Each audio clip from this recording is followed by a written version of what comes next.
So we're going to start a new program. I'm using Replit. We're using Replit this week, and so I have created a program that has a header, some header information in it. I'm going to pound include IOString for our CIN and our COUT.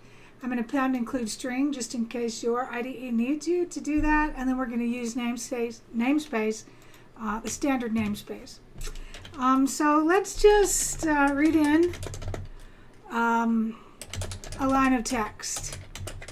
I know that we were doing this last time, but we're going to do it anyway. So let's read in a line of text. So I'm going to create some variables. I'll create one called name. I'll create one called first name, last name, and then this will be address. So I'll just have some variables, and let's see if we can get them to enter your first name. And then I'll do a CIN for name. And then let's just print the name that we got. And then I'll run it and see what we get.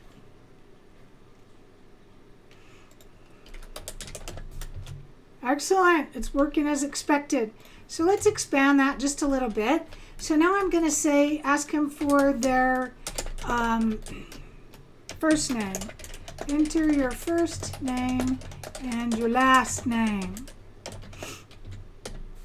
And then we'll do a CIN for first name and then a CIN for that last name. And then we'll just print out what we got from both of those. So maybe I'll say your name is, that would be first name. I'm going to have to hard code a little space between here, the first and the last name. And then we'll put a couple of end lines just to kind of separate it out. And let's see what we get now. So first name. Now it wants first and last name. So because we are cascading the input reads, I'm going to say Alice and son, and it should mirror back what we just got. So what if I wanted to ask them for their address? So I'm going to come down here. Let me scroll this down just a little bit. And so I'm going to ask them for their address. Something like enter your address. And then we are going to CIN address. Oops, that's not how I spelled it. Shortcut. And then we will just COUT your address is.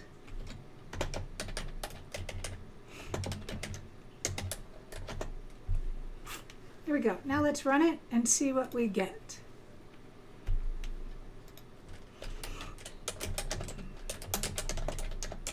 Okay, my address, I'm going to say 125 North Main.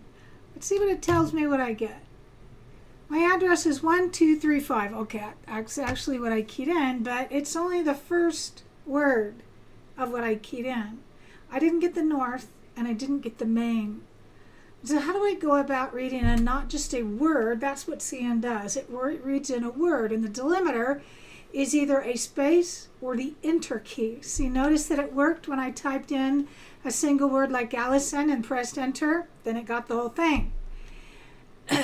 If I typed in Allison and then the space for the next read, that worked just fine. So CN has a space or an enter key delimiter, which means that when I do 1235 space, that acts as the delimiter. So what I need to do is I need to read in an entire line of text.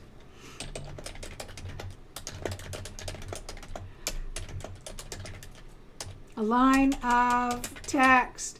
And then I'm going to come back up here and I'm going to change this, read in a word, because that's all that CN does, is it reads in a word. So let's try it again. So if you don't mind, I'm going to come up here and I'm going to steal these 3 lines of code, asking for the address, reading the address in, and output. And I'm just going to steal those since it took me so long to type them in anyway. But I'm going to change this CN address to something else. And then I'll change this. Your address is still, I'm going to change that prompt just a little bit so I know that I am doing my new one. And this time what we want to do is we want to read in an entire line of text. And so I'm going to use the method called getLine. And getLine requires two parameters. The first parameter that it needs is the input stream, which is CN, comma separated from the second parameter, which is the variable that I want to put it into. And I'm pretty sure that's address, right? All right, so let's run it. And now let's see if I can get an entire line of text. So let's run it and see what happens.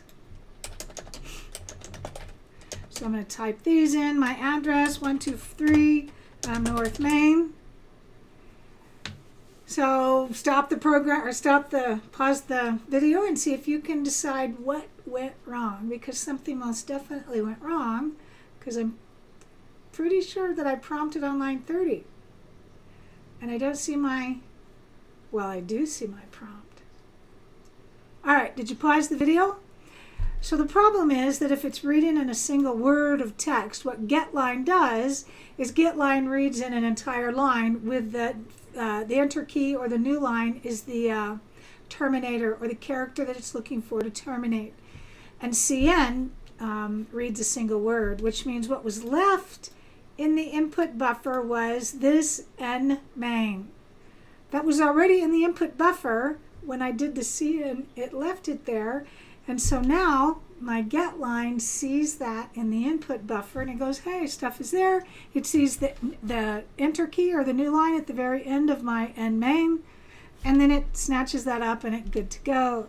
So what I need to be able to do in order to read in a line of text after I have read in a CN, just a word of text, and there's things in the input buffer, what I probably need to do is to clear the input buffer. We're going to do this after a CN read, because there's probably still stuff left in there. At the very least, there is an enter key.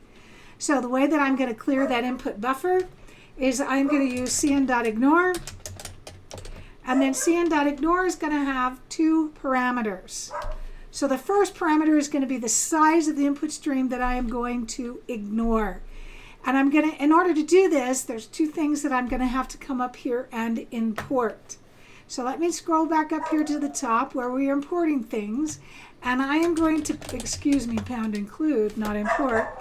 I am going to import iOS. iOS. This is the input stream.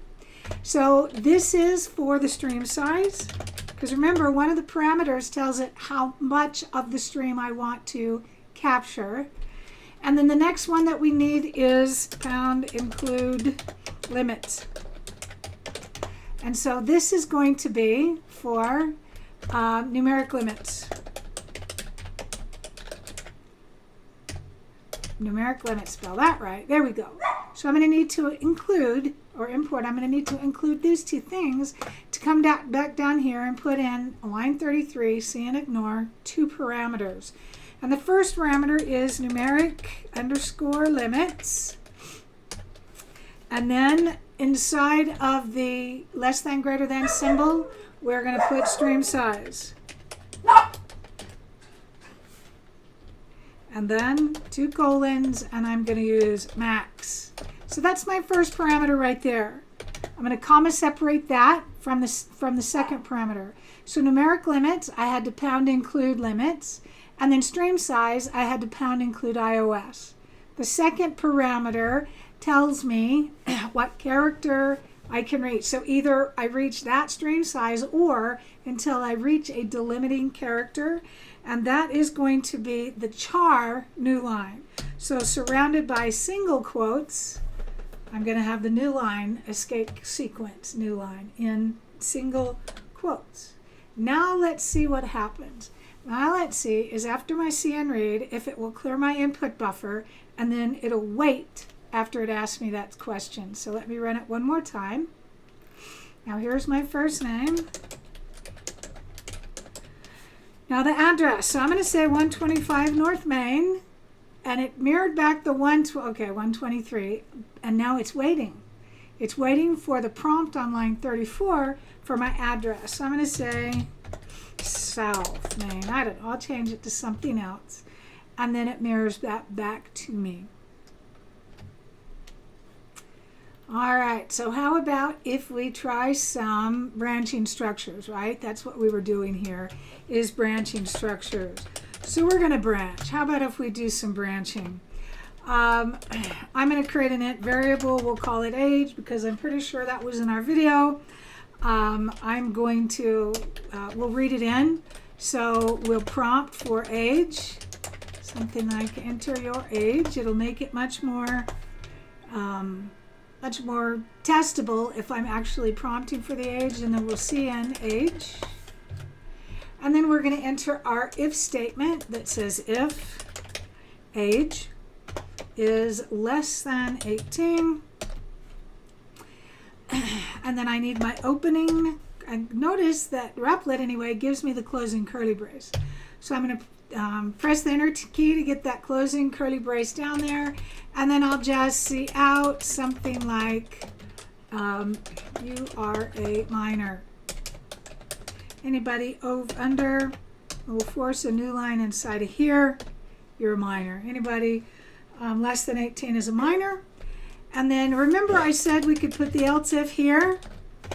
Else if, and this is a compound condition that says if age is greater than 18 and simultaneously, do you remember the symbol that we use for a logical and?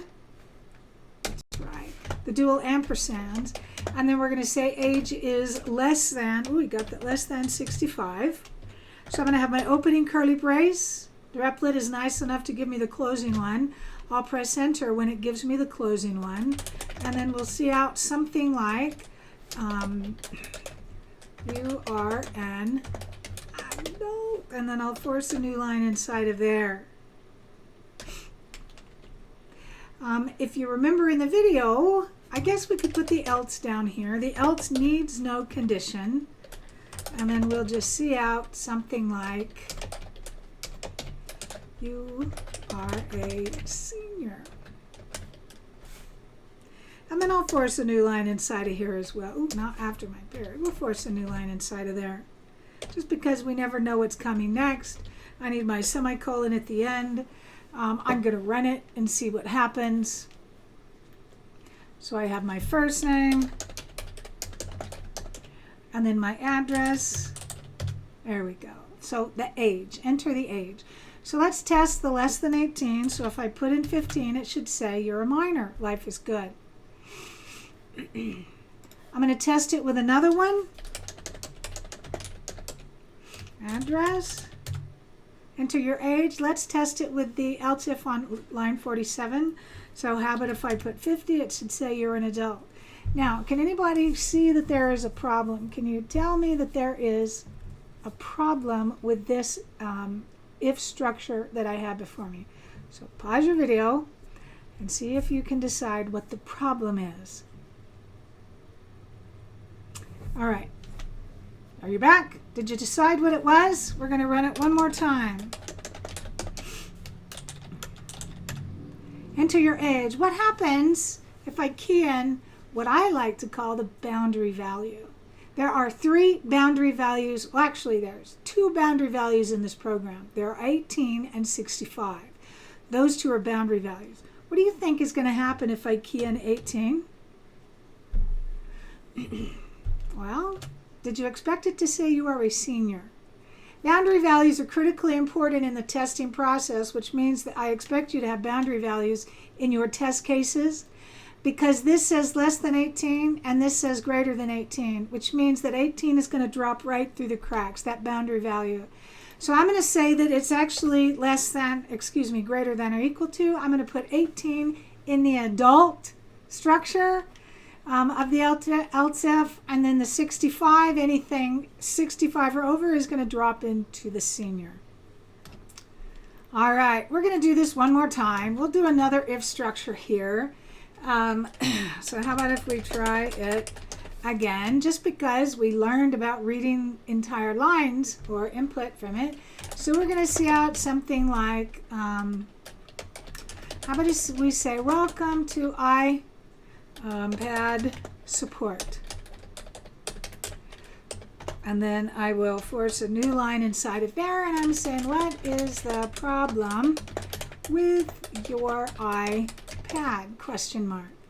I'll force a new line inside of there. Should probably spell problem, right?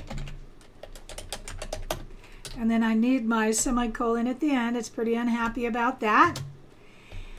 And then I'm going to give them, it's always a good idea to tell your user what you're looking for. So I'm going to say something like, please type no response, or songs don't play. That's what I want it to say right there. But I can see that there is a problem. And that's because this thinks it's a closing parenthesis. Do you remember how I can get it to actually print that dual parenthesis? The double quotes. I need to put an escape character in front of it. That means I need to put an escape character here. I need that to be a literal quote. And then this one right here is also supposed to be a literal, which means that I need to close the whole thing up. And then we will force, let's see if we're going to force a new line. So we are prompting for that. So let's do am I just going to do a CN for problem? I should probably create a variable for it, right? We need a variable for that. So we're going to call it, we'll make it a string. We'll call it problem. Seems like an acceptable name. Do I just CN problem? What do you think? I'm pretty sure no response is more than one word. Songs don't play is definitely more than one word, which means that I need to get line. Now you remember get line has two parameters. The first parameter is the input stream, which is CN. The second parameter is the name of the variable that I want to put them in. I'm pretty sure that I just created one called problem. If I can spell it all right. But before I run the program, is there anything that I should probably do before I do a get line on 59? Pause the program, see what you think. What do you think? CN get line? I have a get line following a CN, line 42.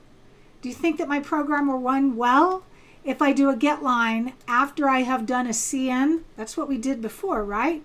Which means that before I'm going to do this, I should probably clear the input buffer. And I've already done that once before, so just to save myself time, I'm going to come back up here and I'm going to steal line 32 and line 33 because I already typed it in. I'm going to copy those two because that is how I clear the input buffer. I'm just going to kind of overwrite my existing comment. There we go. So I need to clear the input buffer anytime I do a get line after a CN read, because CN leaves stuff potentially in the input buffer or the input stream, so I need to do that. All right, so once I've gotten that, let's just test it before we drop into our next if else. We'll just test it and see what happens. All right, so we'll key in some values here. The age is 123. That seems like a good age. I'm going to say, whoa. Now, but if you'll notice, it said, please type no response. So it did stop. That was my prompt, right? Please type no response. So it is waiting. It just didn't continue on, which means it waited. There you go. So my program is running. I probably need to force some new lines here and there. So I'm going to do that. I'm going to come back up here really quick. And I am going to put some new lines. How about if I do a couple of new lines here? So that will separate my name and address. We'll separate that from the prompt on my age. I'll just paste those in there. And then we'll leave that here. That'll separate out some of this, the questions that we're getting. All right, so now that we have the problem, the actual problem, let's drop into an if statement. So we have our if condition, and the condition is going to say if problem is equal to, and we said no response, right? If problem is equal to no response, I'm going to have the opening and closing curly brace. But if you'll notice, it's not happy about it. I can see that Replit anyway is not happy about my condition problem is equal to no response. So pause the program and tell me why it is unhappy with it. All right, did you pause it? That's because equal is an assignment operator. It's not a comparison operator. Do you remember what our comparison operator was? If I go back to my presentation, I can see that the equal sign as a relational operator is dual equal signs, which means I can't have the equal as an assignment operator. I need the dual equal signs as the comparison operator. So I'll come back here and I will change that to the dual equal signs of the comparison operator. I have my opening and closing curly brace. If it is no problem,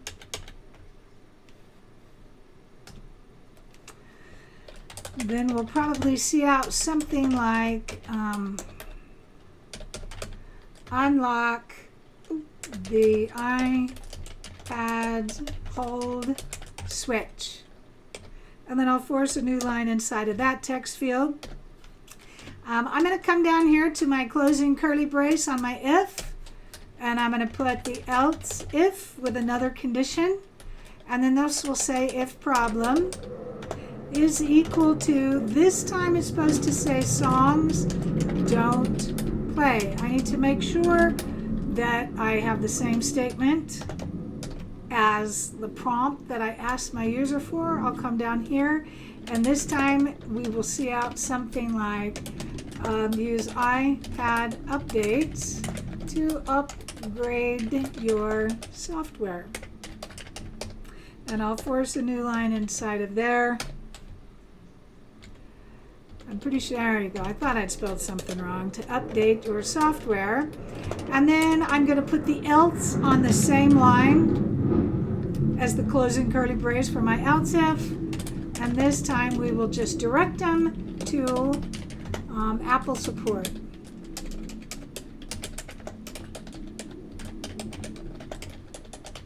And I spelled all that wrong. And then we will force a new line inside of there. Get my song. I definitely spelled that wrong. Apple, oh my gosh. Apple.com. There you go. All right. Now let's run it and see what happens.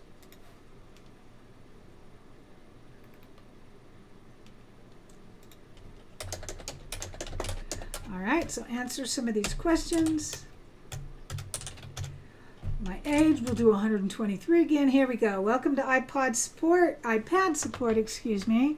So I'm going to say no response, and if I do that, it should say to me, no response. It should say unlock the hold switch, and there it is right there. All right, so here's an example of using, actually reading in a line of text and not just a single word, using CN reads in a word, but getLine reads in an entire line of text. You have to be very careful, get lines that are following CNs, because CNs are going to most likely leave things in the input stream or the input buffer, so I'm going to have to clear it out. And then we learned about the if structure. All right, so let's go back and see what else we are learning about in this section.